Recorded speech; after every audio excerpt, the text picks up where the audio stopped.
فلسطین کے مغربی کنارے کے دارالحکومت رمالہ میں اسرائیل کے نئے متنازع شہری قانون کے خلاف ہڑتال کی گئی۔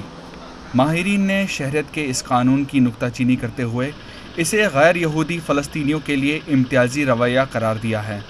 اس ہڑتال کا اعلان مختلف فلسطینی سیاسی تنظیموں نے کیا تھا، جس کے بعد کئی غیر سیاسی تنظیموں نے اس کال کی حمایت کی تھی۔ اسرائیل نے اس بل سے متعلق تمام الزامات کو مسترد کر دیا ہے۔ اسرائیل نے 1948 میں خود کو ایک آزاد جمہوری یہودی ریاست قرار دیا تھا۔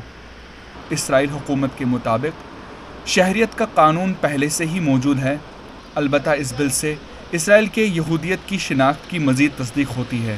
البتہ ناقدین کا کہنا ہے کہ اس بل کے ذریعے اسرائیل کے 20% عرب اقلیتوں کے ساتھ امتیازی سلوک ہوگا۔